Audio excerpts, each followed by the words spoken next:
윤악마화 구속영장에 충격 내용들이 들어있다. 총, 폭동 이런 말들이 영장 안에 들어가 있습니다. 특검이 어제 윤석열 전 대통령 구속영장을 청구를 했죠. 청구를 해서 이 영장실질심사가 9일 모레입니다. 모레 오후 2시 15분에 영장실질심사가 열립니다. 윤석열 전 대통령이 직접 출석을 해서 이제 입장을 밝힐 텐데, 그 전에 검찰이 구속했을 때도 그때도 영장실질심사에 출석을 했었죠. 출석을 합니다.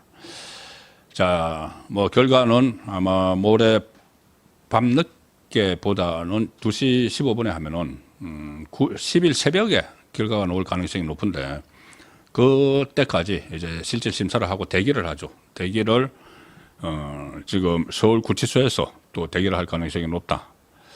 그러니까 전직 대통령에 대한 예우 이런 건 전혀 없습니다. 오히려 그때도 보셨다시피 이 소환 통보 한 번 없이 바로 체포 영장 신청을 했었죠. 조은석 특검이.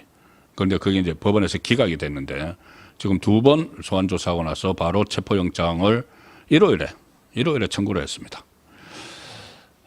영장 전담 판사는 남세진 서울중앙지법 영장 전담 부장판사가 선정이 됐습니다.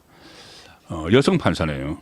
서울 대진여고 그리고 서울대 법학과를 졸업해서 2004년부터 법관 생활을 시작했고, 올해 2월부터 서울중앙지법 영장 전담을 맡고 있는데, 뭐 대체로 이렇게 정치색은 없다는 평가고, 좀 법리를 꼼꼼하게 따진다. 뭐 이렇게 또 언론에서 남세진 판사는 누구인가 나오는데, 몇 가지 이제 영장 발부 사례 같은 것도 있지만 그다지 큰 특색은 없는 것 같습니다. 그리고 서울중앙지법 영장 전담 부장판사는 이 남세진 판사를 비롯해서 포함해서 4명이고, 지금은 그 전에 유창훈 어이없는 영장 기각을 했었죠. 이재명에 대해서 몇 차례 이제 그런 사례들이 있는데, 지금은 또 서울중앙지법 영장 전담 부장판사 4명이 일관성 있는 영장 발부를 위해서 이 범죄의 중대성, 증거인멸 염려, 도망 우려 이 3가지 발부 기준을 어떻게 적용을 할지 또 사전 협의를 하고 있다는 말도 있습니다. 그래서 일단 결과는 지켜봐야 되는데, 이 조은석 특검이 윤석열 전 대통령 구속영장에 별 내용을 다 담았습니다. 이제 언론이 이것을 입수를 해서 보도를 하고 있습니다. 지금 조은석은 윤석열 전 대통령과 악연이 있는 사람이죠. 과거 검찰에 있을 때부터. 그런 악연이 있는 사람을 이재명이 선택을 해서 수사를 하고 있는데, 일종의 모욕 주기 막 이런 내용들이 그동안 많이 있었죠. 그런데 영장 안에, 구속영장 안에 과연 이게 뭐 저는 법조인은 아니지만 구속영장이 이런 내용까지 담는가는 저는 뭐 보기 어려웠던 것 같습니다. 구속영장은 보통 다 이렇게 알려지죠. 기자들이 취재를 해서 뭐 검찰 쪽에 하든지 특검 쪽에 하든지 뭐 변호사 쪽에 하든지 취재를 해서 알려지는데, 이게 또 오늘 일제히 보도가 되니까 특검이 이것은 윤석열 피의자 쪽 변호인이 유출을 한 거야 해서 수사해야 돼 또 이렇게 나옵니다. 그런데 이 내용들은 알려질 걸 다 알죠. 그래서 이 영장 안에 별 내용을 다 썼는데, 가령 이런 내용이 있습니다. 66쪽 분량의 구속영장 청구서인데, 윤석열 전 대통령이 증거인멸, 도주 의료뿐 아니라 판결 불복, 재범 가능성이 있다. 재범이라는 거 이제 이 어떤 거 뭐 증거인멸 이런 거를 이야기를 하겠죠. 뭐 계엄을 다시 한다는 게 아니고 이제 대통령이 아니기 때문에. 검찰총장 출신 윤석열 전 대통령에 대해서 이 영장을 보면은 헌법과 법률에 따라 부여된 자신의 권한을 사유화했다. 용납될 수 없는 행위다. 수사에 비협조적이다. 증거인멸, 도주 의료 위험이 있다. 형사사법 질서를 심각하게 어지럽히고 있어서 그 제재력이 매우 불량하다. 이것은 이재명에게 자주 했던 이야기인데, 도망할 염려가 매우 높다. 전직 대통령이 도망할 염려가 매우 높다. 특검도 이렇게 씁니다. 영장에. 자신 때문에 범죄에 가담한 수많은 학업자들이 고통받고 있음에도 학업자들을 거짓말쟁이 취급하거나 책임을 전가하고 있다. 인간성까지 막 거론을 하죠. 영장에서. 그리고 윤석열 전 대통령이 판결 불복을 넘어서 서부지법 폭동 사건과 유사한, 영장 안에 나와 있는 내용입니다. 폭동 사건과 유사한 극단적 범행을 주도할 가능성이 있다. 국론 분열 상황을 이용해 지지자들로 하여금 과격한 행동을 하도록 선동할 가능성도 배제할 수 없다. 막 예단을 하는 겁니다. 영장에. 이런 내용도 들어있습니다. 뭐냐 하면은 그때 공수처가 체포영장을 집행하기 위해서 한남동으로 갔죠.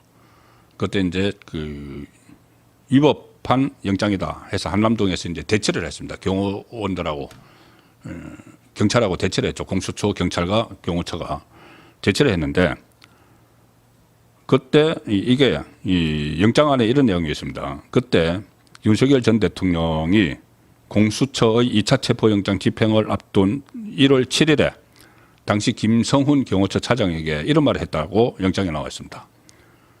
경호처는 정치 진영 상관없이 전현직 대통령, 전현직 대통령, 국군 통수권자의 안전만 생각하면 된다는 메시지를 보낸 뒤에 이 식당에서 관전의 식당에서 1월 11일 날 김성훈 당시 경호처 차장 그리고 이광우 당시 경호본부장과 식사를 하면서 이런 말을 했다고 영장에 적었습니다. 뭐라고 했다고 하느냐면은 언론에서는 영장 집행을 위해 경찰 특공대와 기동대가 들어온다고 하는데 걔들은 총 쏠 실력도 없다.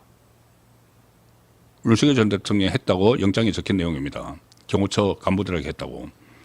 경찰 특공대하고 기동대는 총을 쏠 실력도 없다. 경찰은 전문성도 없고 총은 경호관들이 훨씬 잘 쏜다. 경찰은 니들이 그러니까 경호처에서 총기를 갖고 있는 것을 보여주기만 해도 두려워할 것이다. 총을 갖고 있다는 걸 좀 보여줘라. 이렇게 이야기를 했다. 그래서 경호처 간부들이 1월 7일 대테러 과장에게 경호처의 대테러 과장에게 대테러팀 근무자들로 하여금 전술복에 화기를 소지한 채 대통령 간저 구역 내부를 순찰하되 외부에서 잘 보일 수 있도록 폭넓게 순찰하라고 지시했다. 그래서 담당 경호원들이 기관 단총 배치 등을 지시하기도 했다. 그런데 실제 그때 그 보도가 있었죠. 사진이 나왔습니다. 그 한남동의 경호원이 이 기관 단총을 이렇게 소지한 채 순찰을 하는 아마 그 상황을 지금 이야기를 하는 것 같은데 글쎄요. 이게 대통령 경호법에 보면은 경호처장은 직무상 필요하다고 인정되면 경호원들에게 무기를 주고 무기를 휴대하게 할 수 있다. 이게 대통령 경호법에 나와 있습니다.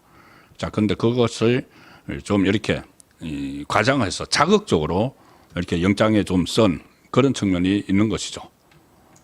여기서 경호법에 나와 있는 것인데 이 특검팀은 이게 윤석열 전 대통령이 또 직권남용 혐의가 적용될 수 있다. 이렇게 또 영장에 또 적시를 했습니다.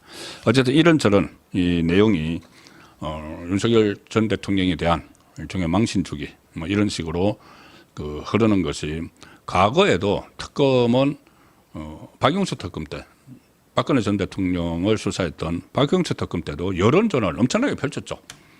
그 특검보가 막 와서 브리핑을 하면서 확인되지도 않은 내용들을 막 걸려서 악마화, 박근혜 악마를 막 했는데 지금 똑같이 이 특검에서 윤석열 악마를 하고 있는 그런 내용들이 영장 안에도 들어가 있고 오늘도 또 박지영 특검보가 또 브리핑을 오전 오후 브리핑을 막 합니다. 브리핑을 하면서 이 영장 내용이 유출됐다.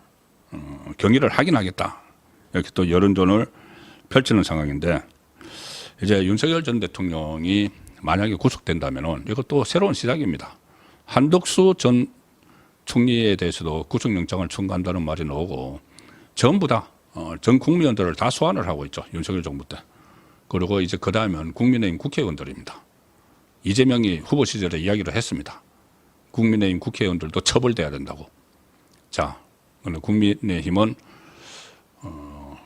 대선이 끝난 지 한 달이 넘었는데 여전히 좀 갈팡질팡하다가 이제 조금 뭔가 새로운 시도를 하고 있는데